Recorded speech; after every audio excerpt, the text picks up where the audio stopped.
உத்தமபாளையம் அருகே 123 ஆண்டுகள் பழமையான ராயப்பன்பட்டி புனித பனிமய மாதா ஆலய தேர் வெள்ளோட்டம். நூற்றுக்கணக்கான ஆண்களும் பெண்களும் தேரை வடம் பிடித்து இழுத்தனர். தேனி மாவட்டம் உத்தமபாளையம் அருகே உள்ள ராயப்பன்பட்டியில் எழுந்தருளியுள்ள புனித பனிமய அன்னை திருத்தலம் 123 ஆண்டுகள் பழமையான ஆலயமாகும். புகழ்பெற்ற இந்த ஆலயத்தில் அமைக்கப்பட்டுள்ள ஆலயமணி ரோமில் இருந்து கொண்டு வரப்பட்டது கூடுதல் சிறப்பாகும்.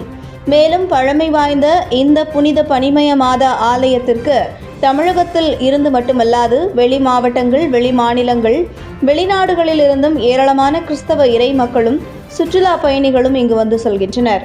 மேலும் இந்த திருத்தலத்தில் வழிபடும் மக்களுக்கு வேண்டிய வரங்கள் கிடைப்பதாக ஐதீகம் உள்ளது.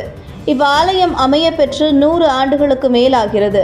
இந்த ஆலயத்தில் ஆண்டுதோறும் இறை மக்கள் ஒன்று சேர்ந்து திருவிழா மிக விமர்சையாக கொண்டாடப்படுவது வழக்கம். இத்திருவிழாவின் நிகழ்வாக பனிமய மாதா சிலை சப்பரத்தில் வைத்து பவனி மேற்கொள்வது வழக்கம். அதனை மாற்றி தேரில் மாதாவை பவனி கொண்டு வருவதற்காக புதிதாக தேவாலயத்தின் சார்பில் தேர் வடிவமைக்கும் பணி கடந்த 1 ஆண்டுகளுக்கு முன்பாக துவங்கியது. இந்த தேரானது முழுவதும் தேக்கு மரத்தில் 29.5 அடி உயரமும் 7.5 டன் எடையுடன் கீழிருந்து மேல் பகுதி வரை சிலுவை பொறிக்கப்பட்டும் பக்கவாட்டுகளில் கிறிஸ்தவ போதனைகளை வெளிப்படுத்தும் விதமாக 12 அப்போஸ்தலர்கள் இறை தூதத்தை வெளிக்காட்டும் விதமாக 12 வான தூதர்கள் மையத்தில் 5 அடி உயரம் கொண்ட பனிமய மாதாவின் சொரூபம் வைக்கும் வண்ணமாக இந்த தேர் உருவாக்கப்பட்டுள்ளது. மதுரை உயர்மறை மாவட்டத்தில் மாதாவுக்கு என உருவாக்கப்பட்டுள்ள மிகப்பெரிய தேராக இத்தேர் உருவாக்கப்பட்டுள்ளது.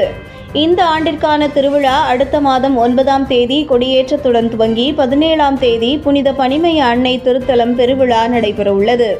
இதற்காக நேற்று தேர் வெள்ளோட்டம் ராயப்பன்பட்டி பகுதியில் நடைபெற்றது.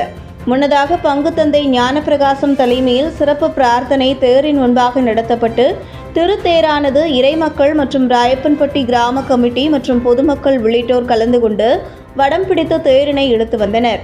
தேவாலயத்தில் துவங்கி ராயப்பன்பட்டி நகரின் முக்கிய வீதிகள், தேர்பவனி வரும் வீதிகள் உள்ளிட்டவை வழியாக தேரானது இழுத்துச் செல்லப்பட்டு வெள்ளோட்டம் பார்க்கப்பட்டது. நேற்று நடைபெற்ற இந்த தேர் வெள்ளோட்டத்தில் ராயப்பன்பட்டி மற்றும் அதனை சுற்றியுள்ள பகுதிகளிலிருந்து 500க்கும் மேற்பட்ட கிறிஸ்தவ பெருமக்கள் பங்கேற்றனர்.